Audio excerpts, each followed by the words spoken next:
Bonjour, je vais vous parler de pourboire. Plus aux États-Unis qu'ici, mais présentement, il y a beaucoup de polémiques et de sujets par rapport au pourboire. Il y a eu plusieurs cas de personnes cette année qui ont un pasteur qui a laissé une note qui disait « Je laisse 10% à Jésus, pourquoi je devrais te laisser 15 ?» Une mère monoparentale qui a, sur un bill de 133 marqué « Mère monoparentale, désolé, pas laissé de pourboire ».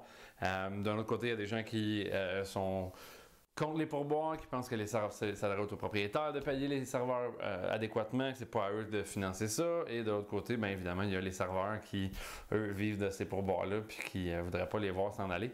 Puis souvent, c'est vraiment une source de discussion, de conflit, de situation dans les restaurants avec les équipes de service par rapport aux pourboires, puis le pourcentage des pourboires. Je pense que c'est vraiment important que votre équipe comprenne que c'est pas nécessairement un sujet qu'ils ont besoin de discuter. Ils n'ont pas besoin de discuter entre eux. Puis, il faudrait leur faire comprendre aussi que la moyenne des gens vont tiper 15%. Et les serveurs sont très bons pour focuser seulement sur le 8-10% qu'ils vont se faire donner. Mais ils pensent qu'ils sont bien bons quand ils font du 25%. N'ayez pas peur de leur dire ça.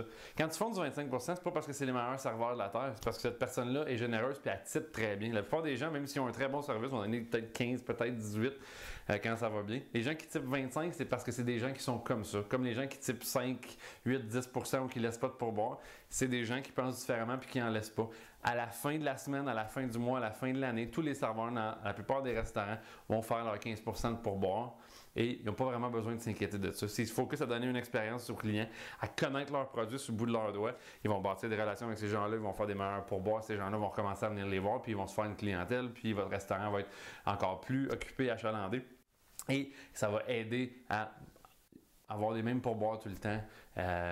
Puis dans tous les restaurants, sur une même semaine égale, un même nombre d'heures égales, la plupart des serveurs, des barmen, des barmaids font le même genre de pourboire. Fait qu'expliquez-leur que 8% ou 25%, ça n'a rien à voir avec eux. Ils vont être professionnels. Ils veulent faire de l'argent comme des professionnels. Ils veulent être payés comme des professionnels. Bien, ils doivent agir comme des professionnels. Ça veut dire connaître vos menus, votre carte des vins de fond en comble. Puis bâtir des relations avec chacune des tables qui est là. Qu'il y ait des enfants ou qu'il y ait des personnes plus âgées ou des personnes moins patientes. Tous les tables ne doivent pas être un couple super sympathique, facile, qui vous laisse 25% de pourboire. On va être professionnel, on va être payé en tant que tel. Il faut agir en tant que tel. Faites-leur comprendre ça, puis on arrête la discussion sur les pourboires, puis tout le monde va bien vivre avec ça. À bientôt.